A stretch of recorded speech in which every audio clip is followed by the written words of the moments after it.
Hello everybody, it's Alex Goodall here with a very short video to wish you all a wonderful, joyful and prosperous new year for 2015. And to ask you, basically, how did you plan to spend your day on the first day of the year? Did you want it to be business as usual day, or did you decide you needed to do a little bit of reviewing of the past year and planning for the current year? I have to admit that rather unusually for me, I started off the day just as a business as usual day. I opened up my system and went through my task list, decided on my tasks for the day and started working on them. But then I felt really uncomfortable, to be honest with you. It didn't. First of all, it didn't feel right just making it a normal day. I wanted it to make it a little bit more special. I guess I could have taken the day off, but I'd taken some other days off earlier and just wanted to get back to work. So I had decided to make it a work day. But in the end, I wanted it to be a different work day, not a business as usual day. So I decided I really needed to do a little bit of retrospection and a little bit of planning.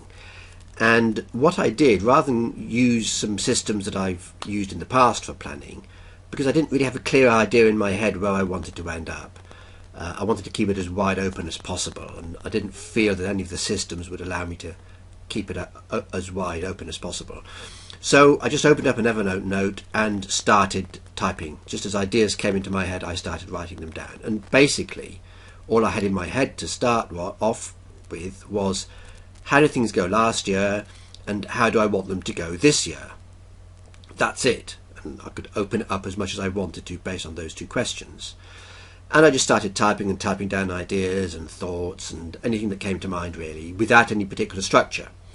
In fact, a structure gradually emerged as I started typing ideas down, but the structure emerged from the content rather than me trying to put the content or the ideas down into a predefined structure.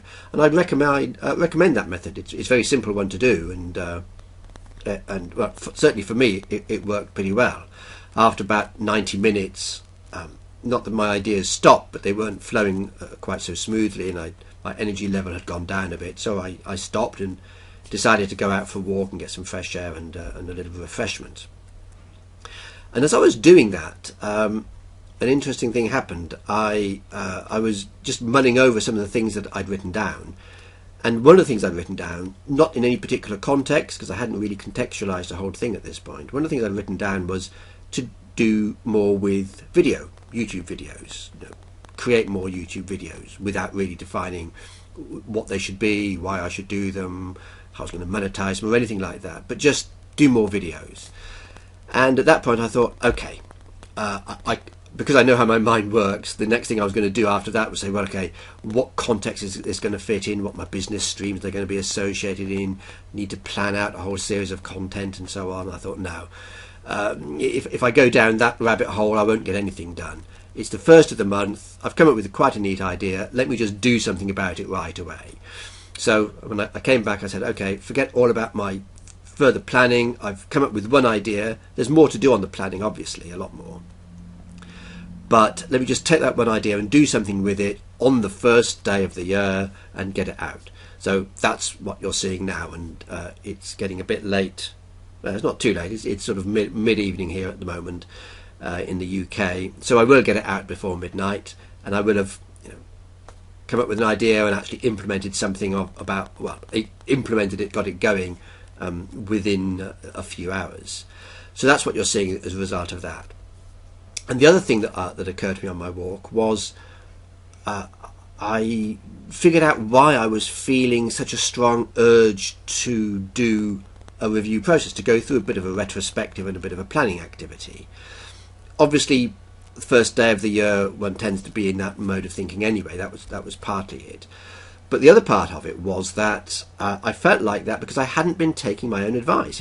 If I'd been taking my own advice, I wouldn't have felt such a strong urge to be doing the retrospective and the planning, because I'd have been doing that as a matter of course throughout the whole year. Leaving this type of thing and only doing it once a year really is not enough. You need to be doing it much more often, and you need to be doing, I say you, me, need to be doing retrospectives and looking backwards and planning for forwards at a much finer level of granularity throughout the course of the year. And in fact, I've thought all this through. All of these ideas are in a little product I created some years ago called Max Productivity Mastery. Some of you may have that, and I hope if you've got it that you're using it. What Max Productivity Mastery does is helps you manage your actions, your tasks, and organise them and manage them and plan them and so on on a daily basis.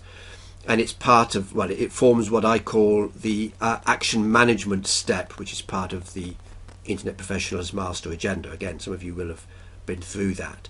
So action management is, you do action management by, as I recommend you do, using the Max Productivity Mastery tool, which is, I mean, it's nothing really remarkable. It just takes the ideas from David Allen, who came up with the Getting Things Done methodology, unquestionably the best methodology for managing your actions, GTD, David Allen.